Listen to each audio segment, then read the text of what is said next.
YouTube ज्ञान में आपका स्वागत है। हम साइंस पढ़ा रहे हैं।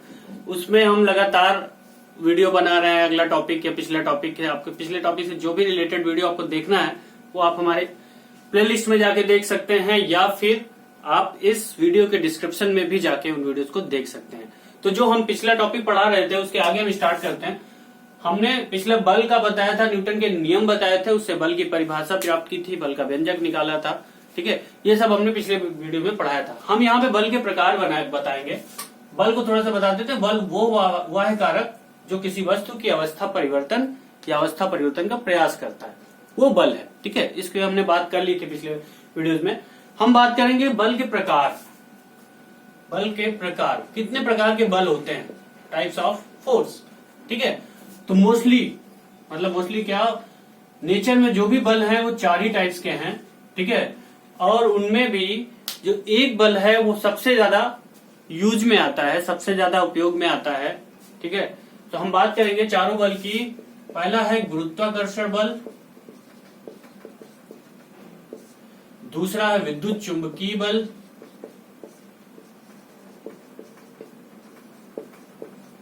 तीसरा है दुर्बल बल, चौथा है प्रबल।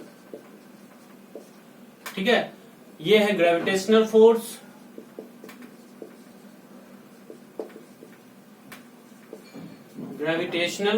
दूसरा है इलेक्ट्रोमैग्नेटिक, तीसरा है वीक और चौथा है स्ट्रॉन्ग। ये नेचर में यही 4 बल हैं। ठीक है, इनमें से जो सेकंड बल है विद्युत चुंबकीय बल, ये 99% जो बल का यूज होता है, ये बल जहां पे परिभाषित होता है वहां पे 99% यही है। ठीक है, तो सबसे मेन इंपॉर्टेंट विद्युत चुंबकीय बल है। इसी पे सारा रिसर्च होता है, इसी पे काम होता है, इसी पे साइंस मोस्टली डिपेंड है। ठीक है, जो गुरुत्वाकर्षण बल है वो कॉस्मोलॉजी से रिलेटेड है। पृथ्वी सूर्य के चारों ओर चक्कर लगाती है, पृथ्वी के चारों ओर चंद्रमा चक्कर लगाता है, एक दूसरे से पिंड जो जुड़े हुए हैं सौरमंडल में, ये फर्स्ट बल की वजह से है गुरुत्वाकर्षण। इसकी परिभाषा देख लेते हैं। कोई भी 2 पिंड एक दूसरे को अपनी ओर खींचते हैं। ठीक है, यही है गुरुत्वाकर्षण बल, यानी गुरुत्व के कारण आकर्षण। गुरुत्व के कारण जो आकर्षण होता है, गुरुत्व बल पिछले वीडियो में हमने समझाया था कि गुरुत्वीय त्वरण क्या है। कोई भी पिंड अपनी ओर जो खींचता है, जैसे पृथ्वी अपनी ओर खींचती है तो उसका भी गुरुत्वीय त्वरण है, चंद्रमा खींचता है उसका भी त्वरण है। गुरुत्व के आकर्षण के कारण जो बल लगता है वही है गुरुत्वाकर्षण बल। ये बहुत वीक बल होता है, इसलिए हमें पता नहीं लगता है। लेकिन जब बहुत बड़े पिंड होते हैं, 2 स्ट्रॉन्ग पिंडों के बीच जो लगता है, बहुत बड़े समझ लीजिए जैसे पृथ्वी हो गया, चंद्रमा हो गया, तब इसका पता हमको चलता है। जैसे पृथ्वी हमारे ऊपर बल लगा रही है तो हम भी पृथ्वी के ऊपर बल लगा रहे हैं, लेकिन पृथ्वी का आकार इतना बड़ा है कि हमारा लगाया हुआ बल कुछ नहीं है, नगण्य है। ठीक है, बहुत नील है समझ लीजिए। तो पृथ्वी हमारे ऊपर लगाती है जो हमें पता लगता है, इसी वजह से हम खड़े रह पाते हैं, इसी वजह से गुरुत्वीय त्वरण जिसे समझते हैं 99.8 मीटर पर सेकंड की वजह से बल लगाती है। ठीक है, तो ये होगा गुरुत्वाकर्षण बल। दूसरा विद्युत चुंबकीय बल, ये बहुत इंपॉर्टेंट बल है।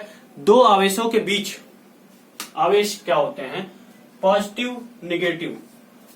ठीक है, चार्ज का मतलब यह है कि उसमें इलेक्ट्रॉनों का बहना, इलेक्ट्रॉन पार्टिकल्स का बहना। इलेक्ट्रॉन प्रोटॉन को समझाने के लिए हम जब केमिस्ट्री पढ़ाएंगे तो हम इससे विस्तार से बात कर लेंगे। यहाँ पे बात कर लेते हैं कि ये नाभिक होता है किसी भी एटम में, परमाणु में। ठीक है, परमाणु में नाभिक होता है, नाभिक में न्यूट्रॉन और प्रोटॉन होते हैं, और यहाँ पे इलेक्ट्रॉन होते हैं जो चारों ओर चक्कर लगाते हैं। ठीक है, अब ये पॉजिटिव होते हैं, निगेटिव होते हैं। ठीक है, आवेशों के कारण जो बल होता है वो विद्युत बल होता है। ठीक है, दूसरा चुंबकीय क्षेत्र की वजह से, यानी चुंबक नॉर्थ साउथ हर चीज पोल पे डिवाइडेड है, हर चीज में चुंबकत्व होता है। हर चीज में मतलब मोस्टली चीजों में, हर चीज को मतलब काउंट कर लीजिए क्योंकि मैग्नेटिक पैरामैग्नेटिक सभी होते हैं। चुंबकत्व के कारण जो बल लगता है वो होता है चुंबकीय बल। अब विद्युत और चुंबकीय मिक्स करके जो बल बनता है वो है विद्युत चुंबकीय बल, यानी एक दूसरे को प्रभावित करते हैं। ठीक है, विद्युत के कारण भी चुंबकीय बल उत्पन्न हो सकता है, चुंबक के कारण भी विद्युत बल आवेश उत्पन्न हो सकते हैं। जैसा आप मोटर में देखते हैं, ठीक है, मोटर में कॉइलिंग की जाती है तारों की, उसके बीच से मोटर चलाया जाता है, आवेश पैदा होता है। ये सब विस्तार से हम बात करेंगे, अभी आगे फिजिक्स में हमें बहुत कुछ पढ़ना है, उन सब में हम आराम से बात करेंगे। ठीक है, तो यहाँ पे आप समझ लीजिए विद्युत चुम्बकीय बल क्या है। तीसरा है weak force. Weak force related है रेडियो एक्टिव फोर्स से। रेडियो एक्टिविटी क्या होती है कि कोई भी एक पदार्थ है जिनका द्रव्यमान, ठीक है, सॉरी द्रव्यमान संख्या जैसे कहते हैं एटॉमिक नंबर, ठीक है, एटॉमिक परमाणु संख्या ज्यादा होती है, वो अपने आप को क्षय करते रहते हैं, जिसके आधार पे आप न्यूक्लियर फोर्स बनता है, जिसके आधार पे बम बनता है, परमाणु बम बनता है, जिसके आधार पे इलेक्ट्रिसिटी जनरेट होती है, रिएक्टर होते हैं। उसके अणुओं के बीच जो बल लगता है रेडियो एक्टिविटी के लिए, वो है वीक फोर्स, समझिएगा। हाफ टाइम होता है रेडियो एक्टिविटी में कि कोई भी रेडियो एक्टिव पदार्थ कितने समय में अपनी कुल मात्रा का आधा हो जाता है। ये रेडियो एक्टिविटी जब हम पढ़ेंगे तो उसमें अच्छे से बताएंगे, लेकिन यहाँ पे ये समझ लीजिए कि प्रोटॉन, इलेक्ट्रॉन, न्यूट्रॉन के अलावा एक होता है एंटी न्यूट्रिनो। ये जब किसी अणु से, परमाणु से, ठीक है, टूटता है तो उसकी मात्रा में क्षय होता है। ये एंटी न्यूट्रिनो और इनके बीच जो बल लगता है वो बहुत ही कमजोर बल होता है, इसलिए इसको वीक फोर्स बोलते हैं। ठीक है, कमजोर का मतलब गुरुत्वाकर्षण से अधिक होता है, लेकिन इन सब की तुलना में काफी कमजोर होता है, तो इसे वीक फोर्स बोलते हैं। यानी वो रेडियो एक्टिविटी से रिलेटेड बल है, दुर्बल बल, इसको आप ऐसे समझिए। अगला जो बल है वो प्रबल बल, स्ट्रॉन्ग फोर्स। मैंने परमाणु की बात की थी तो उसी की बात अभी भी करते हैं। इसके अंदर होते हैं न्यूट्रॉन और प्रोटॉन, इनको और इलेक्ट्रॉन, इनको जो आपस में जोड़े रहता है वो है प्रबल बल, यानी स्ट्रॉन्ग फोर्स। ये सबसे ज्यादा स्ट्रॉन्ग होता है, जैसा कि नाम से हम बता रहे हैं, सबसे ज्यादा स्ट्रॉन्ग है, इसीलिए इसका नाम स्ट्रॉन्ग फोर्स है। लेकिन ये दूरी पर निर्भर करता है। एक निश्चित दूरी है कि अगर उससे ज्यादा दूर गए अणु तो ये फोर्स काम नहीं करेगा। ठीक है, इसको भी हम बताएंगे जब नाभिकीय पढ़ाएंगे, रेडियो एक्टिविटी या नाभिक के बारे में बताएंगे, तब हम अच्छे से बताएंगे। ठीक है, तो ये चार बल हुए। बल के टाइप्स में हम चारों की बात कर लिए, गुरुत्वाकर्षण, विद्युत चुम्बकीय, दुर्बल और प्रबल। इसमें जब एक बार यूपीएससी ने क्वेश्चन पूछा कि इन चारों बलों में सबसे ज्यादा स्ट्रॉन्ग कौन है, उससे कम कौन है, उससे कम कौन है, उससे कम कौन है, ये यूपीएससी का क्वेश्चन आ चुका है, तो इंपॉर्टेंस आप इसकी समझ सकते हैं। तो ये एक क्रम है, प्रबल सबसे ज्यादा स्ट्रॉन्ग है, सबसे ज्यादा ताकतवर, उसके बाद इलेक्ट्रोमैग्नेटिक, ठीक है, उसके बाद आपका दुर्बल, और उसके बाद जो लास्ट में बनता है ग्रेविटेशनल फोर्स।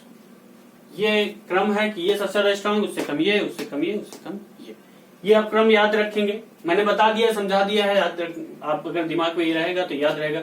आपको ये चीज जरूर लगेगी ग्रेविटेशनल फोर्स तो बहुत ताकतवर फोर्स होता है, क्योंकि पृथ्वी और सूर्य से उसमें रोके रहता है, लेकिन पिंड के आकार पे निर्भर करता है, इसलिए वो ताकतवर हो जाता है, लेकिन नॉर्मल में वो ताकतवर नहीं होता है। तो सबसे बड़ा प्रबल है, फिर ईएम है, दुर्बल, फिर ग्रेविटेशनल। ठीक है, तो ये आपका हो गया बल। अब एक बहुत महत्वपूर्ण है बल, जिसको इसके बारे में चारों बलों में से वो आता है ईएमएफ में, ठीक है, इलेक्ट्रोमैग्नेटिक में, घर्षण बल।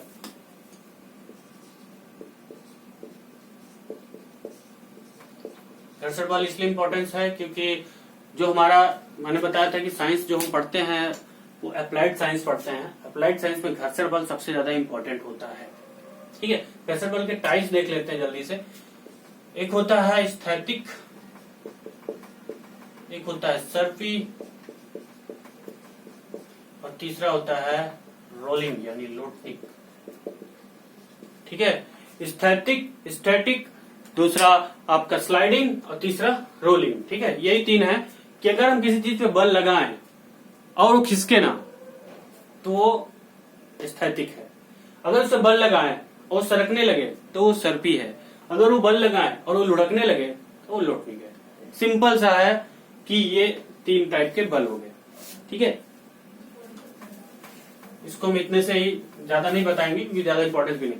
अब हमारा जो इंपॉर्टेंट है वो बल के एप्लीकेशन में है, घर्षण बल के एप्लीकेशन में है कि बल क्या सतह पर निर्भर करता है या फिर क्षेत्रफल पर निर्भर करता है। ठीक है, इसको समझने का प्रयास कीजिएगा। जैसे किसी बाइक के, मान लीजिए साइकिल है, साइकिल रेंजर होती है और नॉर्मल साइकिल है, ठीक है। रेंजर का मतलब हम एक मोटे पहिए वाली साइकिल है, इसके पहिए इतने मोटे हैं, ठीक है, पूरा बना देते हैं, पहिए इतने मोटे हैं। एक पतले पहिए की साइकिल है ये, ठीक है। तो अगर हम कहें कि इसके पहिए मोटे हैं, सड़क से ज्यादा ये क्षेत्रफल ले रहे हैं, सड़क के साथ ज्यादा संपर्क में रह रहे हैं, तो इस पे घर्षण ज्यादा लगना चाहिए, इस पे कम लगना चाहिए। ये एक नॉर्मल समझ है हमारी। नहीं, इसी को हमें दूर करना।